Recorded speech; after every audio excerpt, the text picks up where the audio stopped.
We begin with the race for the White House, which is now in the home stretch. Vice President Kamala Harris gave her final campaign speech in Washington, D.C. on Tuesday night. At least 75,000 people attended the event and cheered on the vice president as she delivered some of her sharpest criticisms of Donald Trump. Now, the speech took place on the Ellipse, also referred to as the President's South Park on the National Mall. And the venue choice was no accident. In fact, it was the exact same place where Donald Trump held his rally on January 6, 2021, inciting thousands of his MAGA supporters to storm the Capitol to disrupt the certification of President Joe Biden's presidential victory. Look, we know who Donald Trump is. He is the person who stood at this very spot nearly 4 years ago and sent an armed mob to the United States Capitol to overturn the will of the people in a free and fair election. An election that he knew he lost. Americans died as a result of that attack. 140 law enforcement officers were injured because of that attack. And while Donald Trump sat in the White House watching as the violence unfolded on television, he was told by his staff that the mob wanted to kill his own vice president. And Donald Trump responded with 2 words: so what?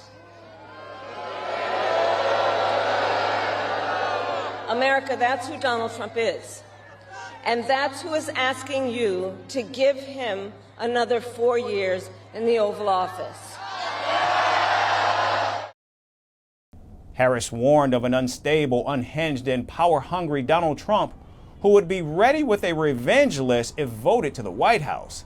The Democrat offered Americans the option to vote for change, reminding them of what a Trump presidency looked like after 2016. America, we know what Donald Trump has in mind. More chaos, more division, and policies that help those at the very top and hurt everyone else. I offer a different path, and I ask for your vote.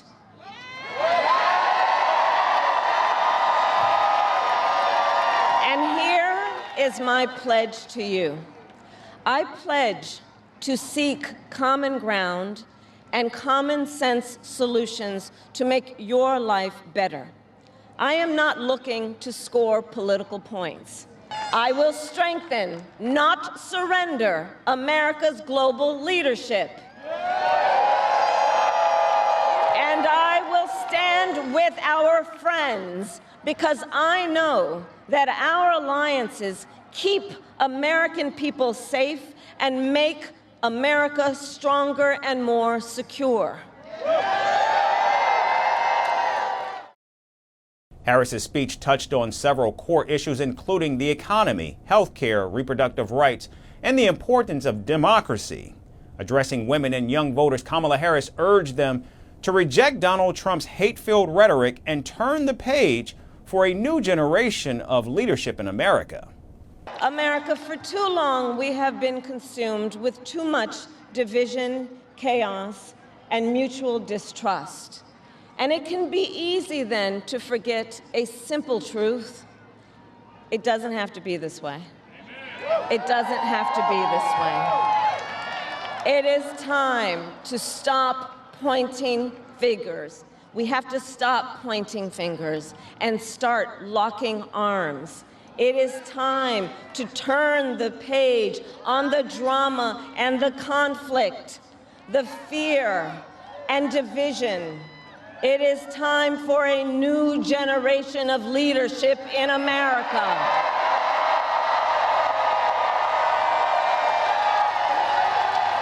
And I am ready to offer that leadership as the next President of the United States of America.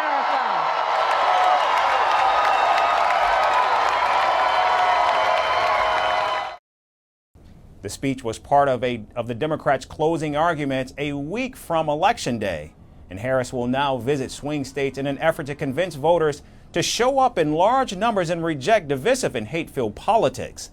The enthusiasm for Kamala Harris was clearly visible in the nation's capital last night, with thousands pouring in from neighboring Maryland and Virginia, two states where the Democrat enjoys wide support.